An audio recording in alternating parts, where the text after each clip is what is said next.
नमस्ते दोस्तों, old is gold में आपका स्वागत करता हूँ।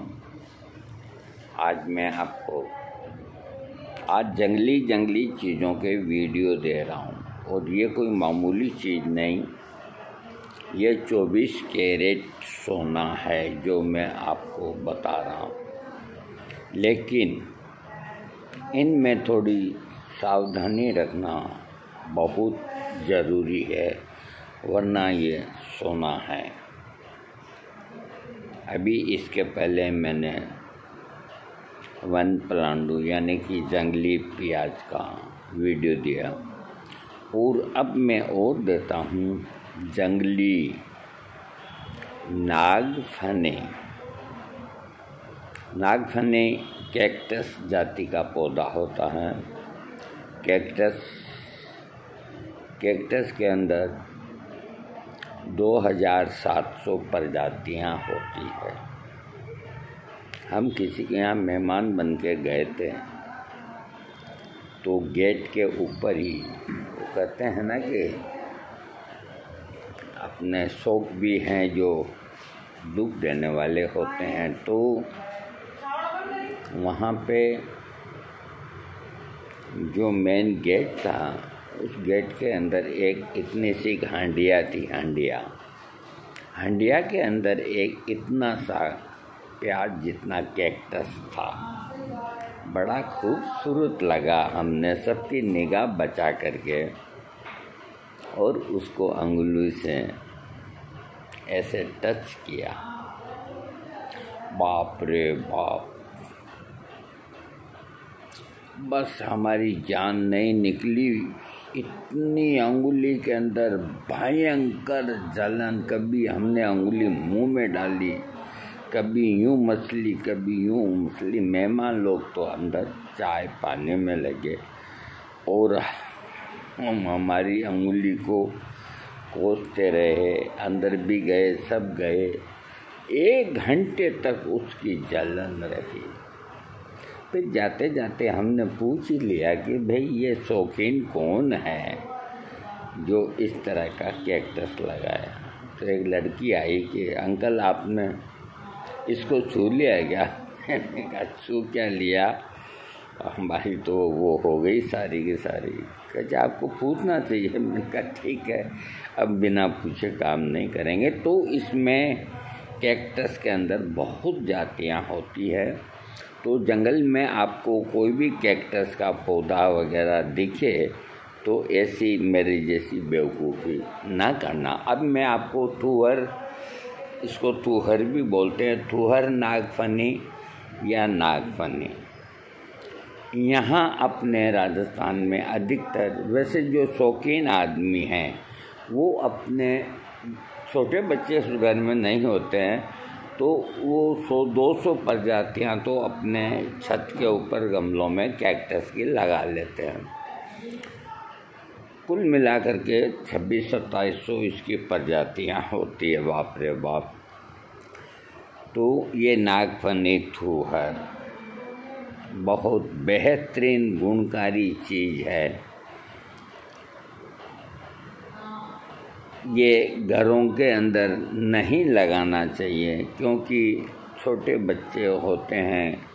इसके पत्तों के ऊपर कांटे होते हैं और नाग का यानी कि सांप का जो फन होता है ना उसके आकार के इसके ये दरदार 6 इंच लंबे 4 इंच चौड़े ऐसे पत्ते होते हैं, जैसे एलोवेरा के होते हैं वैसे।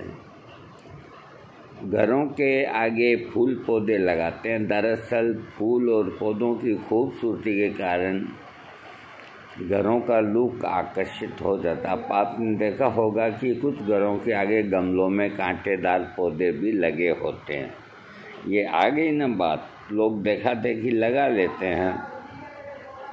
इस कांटेदार पौधे का नाम नागफनी है। नागफनी का पौधा कांटेदार होने के बाद भी देखने में काफ़ी खूबसूरत होता है। उम्मीद है कि आपको केवल इतना ही पता होगा। शायद ये नहीं जानते हैं कि नागफनी का प्रयोग केवल सुंदरता के लिए नहीं बल्कि अन्य कामों के लिए भी किया जाता है। ये औषध रूप में बहुत काम की चीज़ है। नागफनी का प्रयोग एक औषधि के रूप में होता है। नागफनी का ये पुराने समय में नागफनी के कांटे से ही जो बच्चों के कान छिदवाते हैं ना लौंग पहनने के लिए, तो अब तो सुनार एक औजार से यूँ छेद कर देता है। और पुराने वक्त में नागफनी के पत्ते के ऊपर जो कांटे होते हैं ना, उस कांटे से कानों में छिद्र कर दिया करते थे। चूँकि इसके कांटे में एंटीसेप्टिक के गुण होते हैं, इस कारण न तो कान पकता था और न ही उसमें पस पड़ती थी। देखो कितने लोग, आगे का विज्ञान कितना तकड़ा था। अब सुनार अगर कोई पुरानी कील से छेद करता है तो पक भी जाता है, और नागफनी का कांटे से अगर छेद किया जाए तो न पकने की संभावना न पस पड़ने की संभावना। इसलिए इसको वज्रकंटका के नाम से भी जाना जाता है। इसके अलावा भी नागफनी के फायदे और बहुत हैं। नागफनी के औषधीय प्रयोग, ये कैक्टस जाति का है और बंजर स्थानों पर उगता है। इसका तना पत्ते के समान लेकिन गूदेदार होता है। इसकी पत्तियां कांटों के रूप में बदल जाती है। ये 2 से 4 मीटर ऊंचा, सीधा, अनेक शाखाओं वाला, मांसल कांटों से युक्त, कई वर्ष तक जीवित रहने वाला पौधा है। पानी की कमी वाले स्थानों में पैदा होने के कारण इसके पत्ते कांटों के आकार में होते हैं। नागफनी के पौधे को बहुत ही कम पानी की आवश्यकता होती है। इसके कांटे बहुत मजबूत होते हैं। इसके कांटे बड़े मजबूत होते हैं। नागफनी के फल गोलाकार अथवा नाशपाती के आकार के होते हैं। ये आधे पके होने की अवस्था में बहुधा मांसल और पूरे पके होने पर गहरे लाल रंग के हो जाते हैं। नागफनी के पौधे में फूल और फल अप्रैल सितंबर से लेकर और नवंबर दिसंबर तक होता है। विभिन्न भाषाओं में इसे क्या कहते हैं, इसका वानस्पतिक नाम है ओपुंसिया। इसकी होम्योपैथिक में दवा है ओपुंसिया। और जो भाषाएं हैं, हिंदी में नागफनी, नागफणी, नागफन, इंग्लिश में इसे स्लीपर थार्न, उर्दू में नागफनी, उड़िया के अंदर नागोफेनिया, कन्नड़ में दब्बू गली, गुजराती में सरहट्टालो, बंगाली में नागफन, नेपाली में सिउदी भेद, पंजाबी में छितर सोहर और तमिल के अंदर मुल्लुकाली और तेलुगु के अंदर नागजेमुद और मलयालम के अंदर नागतली कहते हैं। इसके औषधीय लाभ मैं आपको बताता हूँ। देखो मेरा वीडियो ज़रूर बड़ा बनता है, मैं जानता हूँ आप बोर भी होते होंगे, लेकिन देखो मैं कुछ भी नहीं कर सकता इसके अंदर। नागफनी स्वाद में कड़वी, पचने पर मधुर और प्रकृति में बहुत गर्म होती है। नागफनी कफ को निकालती है, हृदय के लिए लाभकारी है, खून को साफ करती है, दर्द तथा जलन में आराम देती है और खून का बहना रोकती है। नागफनी खांसी, पेट के रोग और जोड़ों की सूजन तथा दर्द में लाभ पहुंचाती है। इसके फूल कसेले होते हैं। इसका तना तासीर में ठंडा और स्वाद में कसेला होता है। तना हल्का दस्तावर होता है, भूख बढ़ाने वाला और बुखार तथा विष को नष्ट करने वाला होता है। विभिन्न रोगों में इसका प्रयोग होता है, वो मैं आपको बताता हूँ। ये आँखों के लिए बहुत मुफीद चीज़ है। आँखों के लिए नागफनी के तने के गूदे को पीसकर, नागफनी के तने के गूदे को पीसकर आँखों के बाहर चारों तरफ लगाने से आँखों के अनेक रोग ठीक होते हैं, लेकिन ये कोई जानकार की देख रेख में करें, क्योंकि अगर एक कांटा भी रह गया ना तो सब खाया पिया निकाल देगा। आँखों में लाली की समस्या हो तो नागफनी के तने से कांटे साफ कर दें और फिर बीच में से फाड़ लें। इसके गूदे वाले भाग को कपड़े में लपेटकर आँखों पर रखने से लाभ होता है। इसमें दमा, खांसी के अंदर खांसी और दम फूलने वाला जैसा दमा, नागफनी का प्रयोग काफ़ी लाभदायक है। 10 ml नागफनी के फल के रस में 2 गुना शहद, 350 मिलीग्राम टंकण मिलावें। टंकण का मतलब टंकण बसम आती है बाज़ार के अंदर बनी बनाई। इससे खांसी और दम फूलने की समस्या ठीक हो जाती है। नागफनी के फल की छाल के 1-2 ग्राम चूर्ण का सेवन करने से खांसी, दम फूलना और काली खांसी में लाभ होता है। नागफनी के उपयोग से कब्जी, पेट को साफ करने के गुण होते हैं। 1-2 ग्राम नागफनी के फल के चूर्ण का सेवन करने से कब्ज खत्म होती है और मल खुल करके आता है। नागफनी के फल की बजाय यदि 1-2 ग्राम फूलों के चूर्ण का सेवन किया जाए तो पेचिश की शिकायत में लाभ होता है। अगर किसी को एनीमिया है, खून की कमी है, तो चेहरा पीला दिखने लग जाता है, कमजोरी आ जाती है, तो नागफनी का प्रयोग करें। नागफनी के पके हुए फलों का प्रयोग करने से खून की कमी और शरीर के पीला पड़ने की समस्या से छुटकारा पाया जा सकता है। ये लिकोरिया को ठीक करती है। बहन बेटियों को सफ़ेद पानी यानी कि पर्दर योनि मार्ग से निकलता है, आम बीमारी है। इससे महिलाओं के स्वास्थ्य पर काफ़ी ख़राब असर पड़ता है और वो कमज़ोर और पीली पड़ जाती है। नागफनी के फल के 1 से 2 ग्राम चूर्ण का सेवन करने से सफ़ेद पर्दर यानी कि लिकोरिया में लाभ होता है। नागफनी के सेवन से पुरुषों में होने वाले सुजाक यानी गनोरिया का रोग का भी नाश होता है। प्रोस्टेट की अगर समस्या है तो उम्र के हिसाब से प्रोस्टेट ग्लैंड यानी कि पौरुष ग्रंथि का बढ़ना पुरुषों में होने वाली एक आम परेशानी है। पेशाब करने में समस्या ही प्रोस्टेट कैंसर के प्रमुख लक्षण है। प्रोस्टेट ग्रंथि के, अभी दिलीप साहब को प्रोस्टेट कैंसर था, काफ़ी समय से था, लेकिन इतने 98 साल की एज में कोई सर्जरी नहीं हो सकती, इसीलिए वो दवाओं पे चल रहे थे।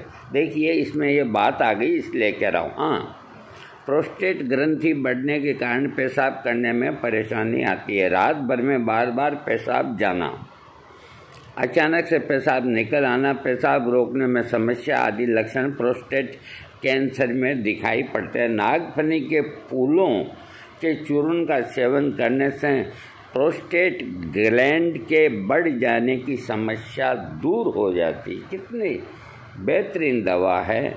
जलन व सूजन को दूर करने वाली ये चीज़ है। एंटीसेप्टिक के साथ साथ एंटी इन्फ्लेमेटरी गुण भी होते हैं, इसीलिए ये दर्द, सूजन और जलन आदि में काफ़ी आराम पहुंचाती है। नागफनी के पत्तों को अच्छी तरह पीसकर जोड़ों पर लगाने से जोड़ों में हुई सूजन समाप्त हो जाती है। मैं इसका आपको और बताऊंगा। उनमें होने वाली जलन और दर्द में आराम मिलता है। खून की गर्मी के कारण होने वाली जलन दर्द में नागफनी के तने को पीसकर लगाने से आराम मिलता है। चर्म रोग और घाव, एंटीसेप्टिक गुण होते हैं, इसलिए ये अनेक चर्म रोगों में काम आती है। नागफनी घावों को शीघ्र बढ़ता है, उनमें संक्रमण नहीं पनपने देता और कीड़ों तथा पस यानी पीप को नष्ट करता है। नागफनी के तने के गूदे को पीसकर घाव पर लगाने से घाव बहुत जल्दी भर जाता है। कीटाणुओं के संक्रमण के कारण होने वाले घावों को ठीक करने के लिए भी इसको पीसकर घाव पर लगाते हैं। नागफनी को पीसकर त्वचा पर लगाने से दाद, खुजली, चर्म रोग और चोट के कारण हुई सूजन, जलन भी ठीक होती है। यदि फोड़े कच्चे हों और पक न रहे हों तो नागफनी के पत्तों को पीसकर गुनगुना करके फोड़ों पर लेप कर दें। फोड़े शीघ्र पककर फूट जाएंगे। पीलिया रोग के अंदर नागफनी के पके फलों का प्रयोग पीलिया रोग की चिकित्सा में किया जाता है। इसके लिए आप किसी आयुर्वेदिक चिकित्सक से नागफनी के प्रयोग की विधि और जानकारी लें। नागफनी के उपयोगी हिस्से, इसका उपयोगी हिस्सा एक तो इसका पत्ता है जिन पे कांटे लगे होते हैं, और फूल हैं और फल हैं। और इसके इस्तेमाल की मात्रा, इसका रस 10 मिलीग्राम और चूर्ण 1 से 2 ग्राम। अधिक लाभ के लिए अपने चिकित्सक की राय लें। नागफनी का पौधा सबसे पहले मेक्सिको में उगाया गया था और अब ये भारत में बहुत आसानी से उपलब्ध है। भारत में ये शुष्क भागों, प्राय द्वीपों, बगीचों के किनारे पाया जाता है। प्राय लोग इसे घरों के बाहर या खेतों के किनारे पर बाड़ के रूप में भी लगा लेते हैं। ये बाग बगीचों में भी पाया जाता है। ये कुल मिला के ये बताया। अब मैं आपको बताता हूँ, मैंने कोई ऐसी चीज़ नहीं छोड़ी जो काम में नहीं ली हो, क्योंकि अब देखो 76 साल की उम्र के अंदर कहीं अनुभव तो प्राप्त होने ही है। इतना बढ़िया मैं आपको आर्थराइटिस, घुटनों का दर्द, कमर का दर्द, कोहनी का दर्द और गर्दन का दर्द, शोल्डर का दर्द, और कहाँ होगा। इसका तेल बनाने की विधि बहुत सरल है, लेकिन थोड़ी सावधानी रखना आवश्यक है। आपको कुछ नहीं करना, किसी जो आपको कोई दूध देने वाला आता है या कोई गांव का कोई आपको मिलने वाला है, तो उसको आप ये बोल दो कि नागफनी के 2 पत्ते हमको लाके दे देना। तो पत्ते 2 ही 6 इंच के आएंगे और 4 इंच चौड़े आएंगे, बहुत हैं। तो वो कांटों सहित कोई कपड़े में लपेट के आपको लाके देगा। देखो, छोटे बच्चों आसपास नहीं रहना चाहिए और आपको सावधानी आपको हाथ में मोजा पहनना है। न भी पहनो कोई बात नहीं, क्योंकि ये जहरीला नहीं, लेकिन इसका कांटा बहुत भयंकर होता है।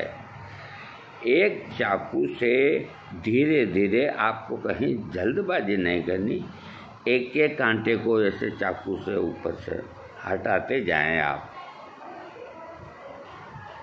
मुश्किल से 2 पत्तों के कांटों को हटाने में आपको 12 से 14 मिनट लगेंगे। कांटों को हटा के वो जब कांटे एक जगह हो जाएं तो उनको बाहर नाली में फेंक दें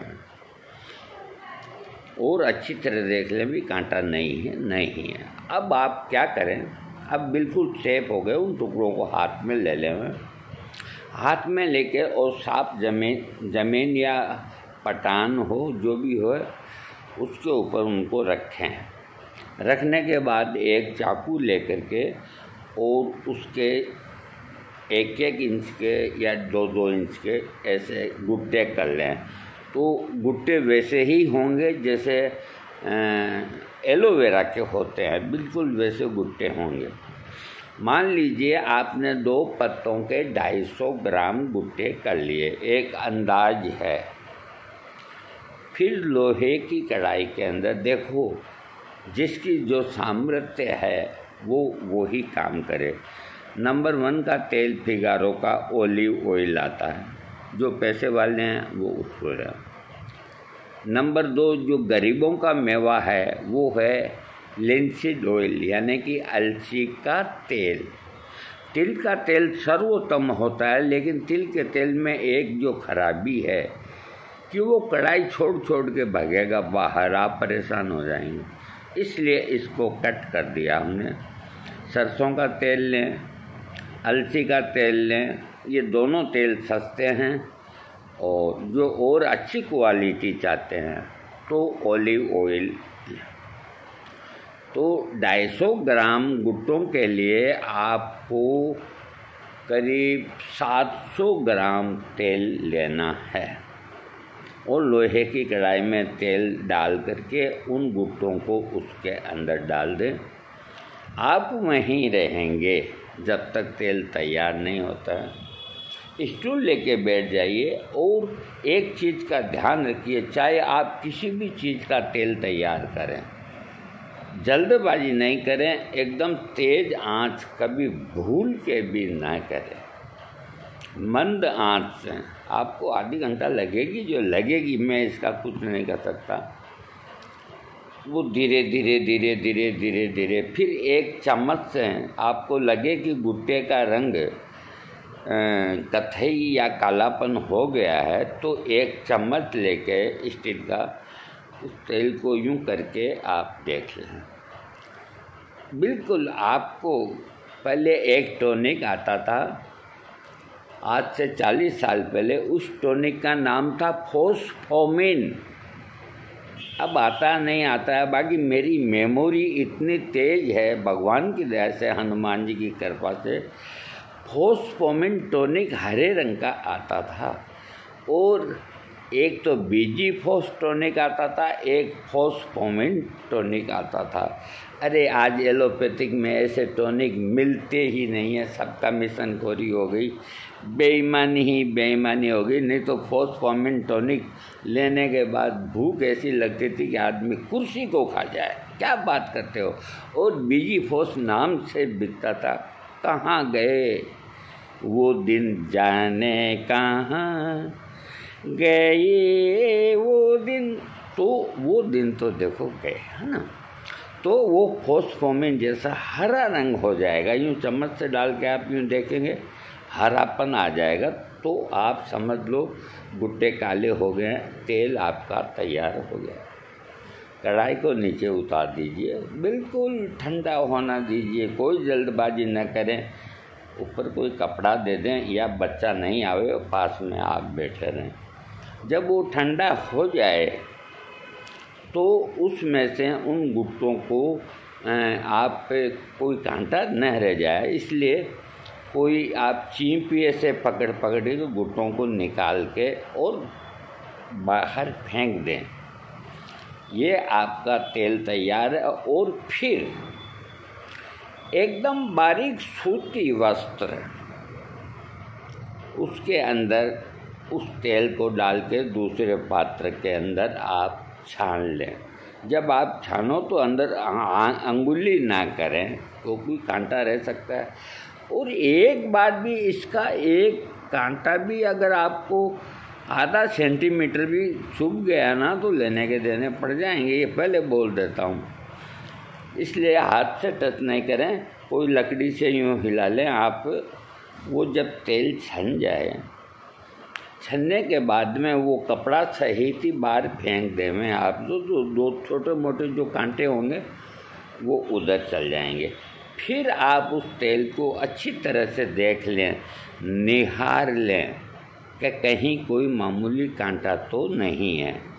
कोई कांटा नहीं बचता है इतने सूती उसमें छानने के बाद में, फिर भी देखना अच्छा है। और कांच की शीशी के अंदर भर लें, हरे रंग का तेल आपका तैयार है।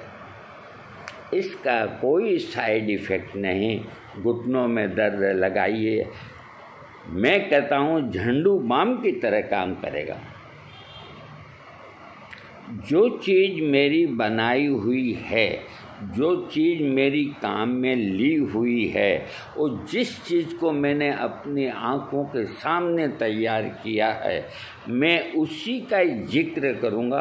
किसी की सुनी हुई बात का आपको कभी भी जिक्र नहीं करूँगा। एक बात इसी तरह नादानी के अंदर मेरे कांटा वो ज़रा सा रह गया, जो 2-4 घंटा दुख पाया, फिर बारीक सुई से जैसे करके निकाला। तो वो कहते हैं कि दूध का जला छाछ को फूंक फूंक के पीता है। दूध का जला छाछ को फूंक फूंक के पीता है। तो ये तेल कभी एक्सपायर नहीं होगा 4 साल तक, 5 साल तक आप रखें। छोटे बच्चों के पैरों में दर्द हो, आप आराम से लगाएं, इसमें कोई जहर नहीं होता। बस अपने चेहरे पे न लगाएं और बाकी कोहनी पे, अंगुलियां दर्द करती है, अंगुलियों पे, घुटने दर्द करते हैं, मेन तो आर्थराइटिस, घुटनों का दर्द, गठिया का दर्द, एडी का दर्द, कमर का दर्द, कहीं भी लगाएं दोनों टाइम, सुबह नहाने के बाद, रात को सोते वक्त। अरे आप मेरे को याद करेंगे कि एक चीज़ बता के गए हैं, और जो इसको बना करके और रिज़ल्ट मेरे को बताएगा तो मैं उसको एक बार नहीं 2 बार थैंक्स बोलूँगा। तली तैयार कर लीजिए, आपका कोई खर्चा नहीं, सिर्फ थोड़ी गैस जलेगी और तेल लगेगा, बाकी चीज़ फोगट की। बाज़ार से आप कैसा भी तेल ले आएंगे, पेन किलर, सब में जहरीली चीज़ें आती है। और मसाज करने के बाद आप साबुन से हाथ धो लें। कोई दिन गलती से न भी धो पाएँ तो कोई दिक्कत वाली बात नहीं। दोस्तों वीडियो काफ़ी बड़ा बन गया, मैं क्या करूं, अब बन गया सो बन गया, कोई इसका उपाय नहीं है। अब जब कह दिया तो ठीक है, वही सूरमा भोपाली वाली बात है मेरे भाई। वीडियो सब्सक्राइब करो।